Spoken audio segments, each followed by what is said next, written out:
Hi guys, and welcome back to another DrAce video, and today we're going to be playing MotoGP 20. We're going to be using Maverick Vinales right here in Qatar, just doing some time trial on board the Yamaha YZF-R M1, and of course we are going to be discussing yesterday's Grand Prix, which is the start of the MotoGP season, which was well and really missed. I'm so glad to have MotoGP back. Of course, it's one of my biggest passions in life, so I was very pleased to see that. So just to let you know as well, there will be spoilers for that particular 3 races, the Moto3, the Moto2 and MotoGP races, so consider yourself warned if you're going to stay for the rest of this video, there will be spoilers for that Grand Prix. So starting off at the bottom, but only because it's the first Grand Prix of the calendar, certainly isn't the bottom in the sense of competition, because Moto3 races are always good, and the one in Qatar certainly did not disappoint. The Moto3 race was absolutely terrific, definitely the best race out of all 3 of them in my opinion. I very much look forward to seeing Moto3 every time, and it didn't fail, it was absolutely brilliant. So we're going to discuss the top 3 men in Moto3 currently as it stands for the sensitive championship and points positions. So Jaume Masia did end up coming away with the victory. He was extremely good. I actually called this during the conversation with the Aces in the Discord server, but anyone would have picked Darren Binder to win that one. Darren Binder was been absolutely terrific this weekend. He was dominant in the practice sessions. He looked like he took pole position effortlessly yesterday, or the day before rather, in qualifying. So he was ultimately everyone's pick for the win, with Jaume Masia on board the Red Bull KTM somehow ended up pulling out ahead. A quick shout out to Pedro Acosta though, the Red Bull rookie rider. He was absolutely brilliant. The rookie showing that he'd been here for years. He looked like he'd just belonged in Moto3 and he'd been there for years, and experience was helping him pave the way. He was extremely good, and I think we'll have a little surprise contender for a championship there if he continues the way he did. Just starting in the first Grand Prix and just being extremely smooth, battling with some of the best names in Moto3. He's got a very bright future, that young man, that is for certain. Of course, a few big hitters in the championship were taken out in yesterday's Grand Prix. So starting off first, Dennis Foggia, one of the biggest championship threats in Moto3, was taken out earlier on by Carlos Tatai. I don't think Foggia was too hurt, mostly his pride and frustration being knocked out early on in the Grand Prix. I think this was just before Romano Fenati was handed a long lap penalty. And of course, more carnage was ensued, especially into, I think, this corner here, right now in turn 6 actually. Xavier Artigas decided to make a would-be lunge up on the inside of Andrea Mino, John McPhee, and I think Jeremy Alcoba was also there, and ended up taking out all 4 of them. It was a big point in the Qatar Grand Prix, especially considering John McPhee. A lot of people are looking like he could be the champion this season, and Xavier Artigas with a bit of a mistake on his behalf, taking out one of the biggest threats in the championship, and ultimately it was a silly move. It was a move that was not necessary. He got into a bit too hot. Committed, I mean, you have to commit when you're going in that hot, but unfortunately he just took out so many big names. I'm expecting a big season from Andrea Mino as well, so disappointing for him. Disappointing for all 4 of the men that was involved in that sort of battle or skirmish, however you would like to call it. So interesting names obviously in the field, like Nico Antonelli. I feel that this year's got to be one of his last seasons here. Unless he pulls it out of the bag and does something good, I think you could be looking at the end of Nico Antonelli's Moto3 career. So moving on swiftly to the second Grand Prix, Moto2. Sam Lowes was tremendous, he was absolutely dominant, did not put a foot wrong. He looked absolutely impervious in the Qatar Grand Prix. But unfortunately for us fans, the neutral fans, it was a very boring race. There was not much to talk about.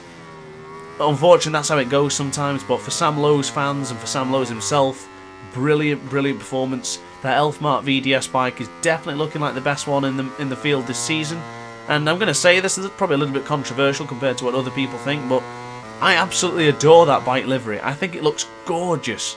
It stands out so well compared to all the other bikes, and I just think the maroon and the different colour schemes, it just looks so good. I know a lot of people hated it, but I'm actually a big fan. So Marco Bezzecchi, I honestly thought the top 3 championship riders in this season, in my opinion, will be, and I think a lot of people agreed with this, even the riders themselves, chose these particular riders as the top 3 in the championship this season. And of course you got Sam Lowes, Marco Bezzecchi and Remy Gardner. Now ultimately I thought Marco Bezzecchi was going to get away. He had a tremendous start off the line. and I thought Bezzecchi was going to get into the lead and just win quite dominantly. But it didn't happen. Sam Lowes he retaliated it pretty quickly, actually, in about a couple of laps, and then he led from there on. Now, if Remy Gardner, he had difficulties getting through, I think on Marco Bezzecchi, actually, and he had the difficulties getting through up the field because he did get bogged down after the first lap or so.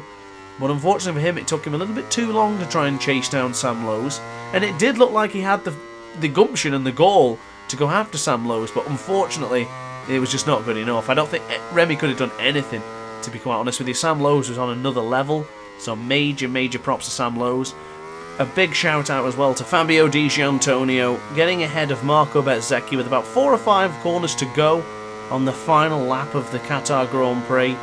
Brilliant stuff for him. He was absolutely tremendous. He seemed to really get a second win throughout that Grand Prix and ultimately ended up beating Marco Bezzecchi. But most important thing is getting a podium for Fausto Gresini.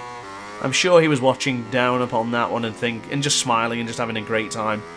Obviously, he lost his life not long ago to the unfortunate symptoms of the C19. So unfortunately, he is no longer with us, but I'm sure that was a touching tribute. Fabio Di Giannantonio was very choked up after it, and I'm sure it just meant a lot to him and the entire team himself. So good stuff from him. I'm obviously a Marco Bezzecchi fan, so I was a little bit disappointed, but I can't be disappointed when something as touching like that happens. So, but it was a interesting race in the sense of it was a more chess match than it was an actual shootout. Not the best for the fans, but ultimately was still a very interesting Grand Prix. Now finally, we will be moving on now to the MotoGP boys, and honestly, this was a great race. It was a terrific race. It definitely filled the void that we've had for a couple of months since MotoGP has not been showing, and wow, it did not disappoint. It certainly caught me by surprise. It was extremely unpredictable. Of course, Maverick Vinales taking the victory. That isn't so much a surprise. I mean, Maverick Vinales is an excellent rider. He won here in Qatar many years ago, so there's no reason. I think it was 2016 or 2016, 2017 he won. Might be 17.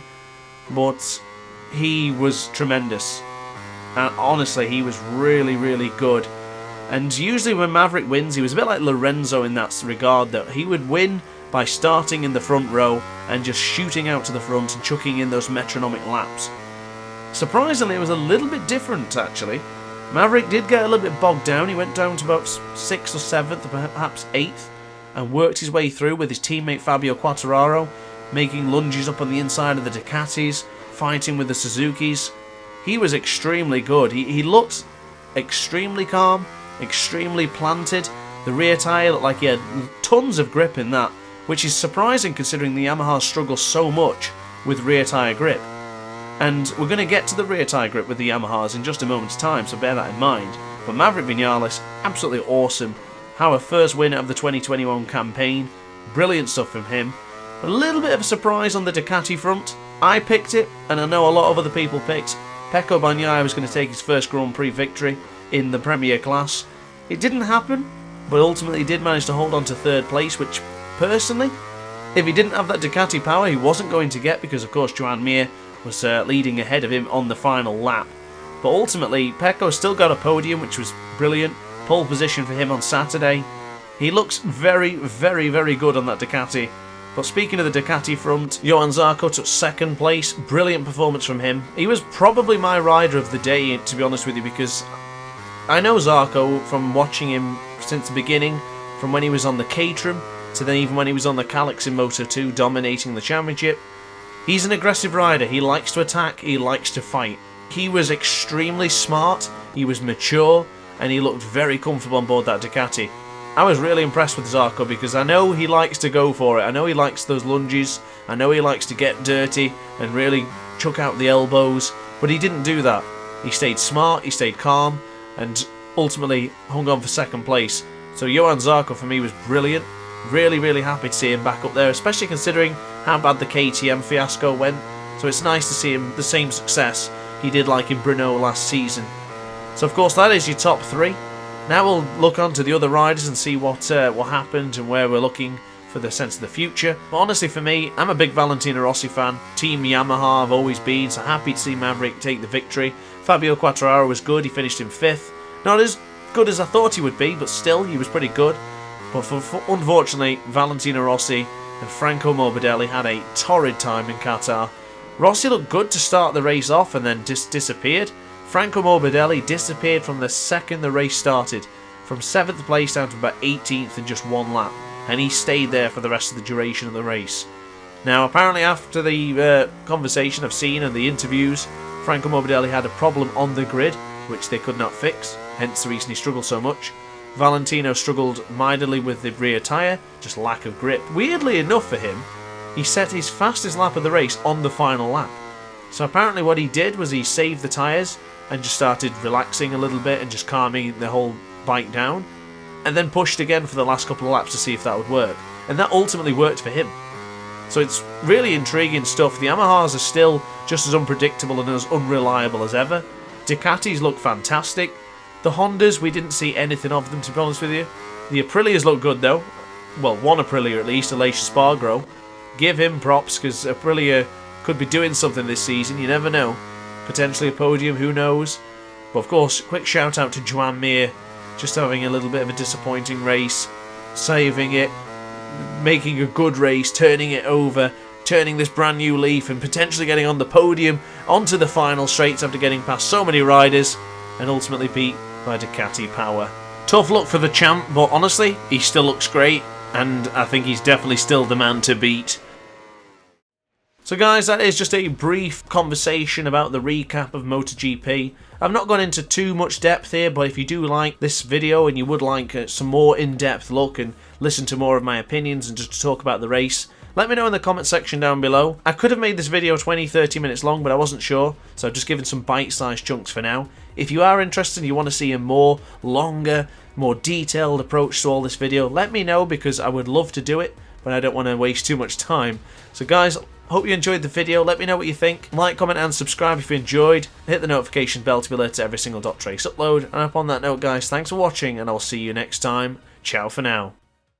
Oh hi, didn't quite see you there. Good to see you're still here. If this video didn't quite set your appetite, then why not watch some more DrAce content by clicking the video shown on screen now. Furthermore, if you would like to follow me on social media, you can do so now with the links down in the description. Consider subscribing so you don't miss a single DrAce video.